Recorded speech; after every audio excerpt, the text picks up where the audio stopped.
History lecture by Dean Curran.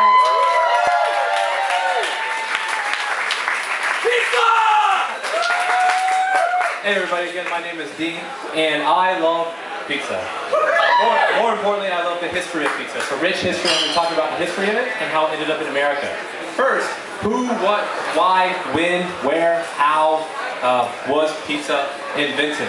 I would contend today that pizza was in fact never really invented, it more evolved. So let's go in the way back times, in the time of before apes. Early humans discovered that when you combine water and flour, it creates dough. And then when you expose that dough to a really high temperature, you get a nice tasting piece of bread. And so this really, the water and flour were really available, and so this helped it spread quickly. In fact, 6th century BC soldiers found that if you take this dough and heat it on your shield, you could get a nice tasting plate in which you can put cheese and dates and other ingredients you found. So soldiers actually would cook these things on their shields. So let's fast forward to 1st century BC. If you've heard of Virgil's Aeneid, he actually referred to these as flour cakes, or he would say, soldiers, see, we devour the plates on which we fed. So they ate their plates, pretty awesome. If we go fast forward to 1st century AD, to Pompeii, they discovered that there were tools for building pizzas. They had ovens, they had marble slabs, they even had flour cake that was petrified.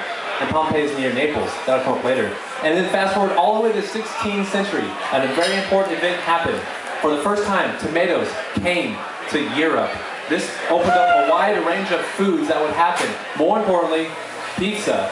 So one particular country in Italy, in particular, Naples became known for its pizza.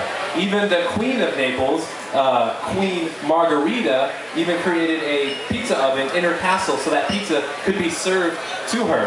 And it's no coincidence her name is Pizza Margherita. More on that in a second. In fact, in the 19th century, we started seeing pizza aiolis, or pizza boys, serving pizzas in the streets of Naples. Again, pizza is so easy to make and so cheap to make.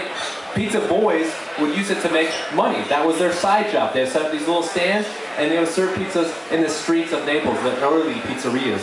So the most famous of them is Raffaele Esposito. He is often credited with coining the term pizza and one of the early creators of the pizza. He in fact worked in Queen Margherita's kitchen and created a pizza using mozzarella, tomato, and basil. Coincidentally enough, the colors of the Italian flag. So now, how does pizza get to America from this point? Well, in the 1880s, a massive immigration of Italians to America began. And the different regions of these Italians would affect the foods that would arrive in the regions within America. We've got the Northern Italians, Southern Italians, Central Italians. The Northern Italians mostly immigrated to California. They were more affluent. They had more money. Hence why we get the white sauce. We get the gourmet pizza, right? It's all very hipster, right? It's very affluent, it's very unique, it's very by themselves. We get the Southern Italians, the Sicilians. They were poorer Italians. They mostly immigrated to New Orleans, which is why we get seafood and vegetables. They also originated the square pizza, otherwise known as the Sicilian pizza. They also didn't have pizza for a long time. And the Central Italians, the Neapolitans in Naples, they immigrated to, you guessed it, New York, where we get the traditional mozzarella tomato pizza. In fact, the first pizzeria in America was credited to a Neapolitan named Gennaro Lombardi in 1897. It's a great pizzeria in New York called, coincidentally enough, Lombardi's. I've been there. It's amazing. It's a great experience and a historic experience. You should go. So where is pizza today, right? Today, pizza delivery is king, right? We see pizza delivery companies such as Pizza Hut, Domino's, Papa John's, right? They've capitalized on the fact that pizza is easy to mass produce. But we haven't lost sight of the local pizzeria chain. Every community has theirs. In Vegas, we got places like Grimaldi's, where we got Setabello, we got Metro, we got California Pizza Kitchen. These smaller local chains.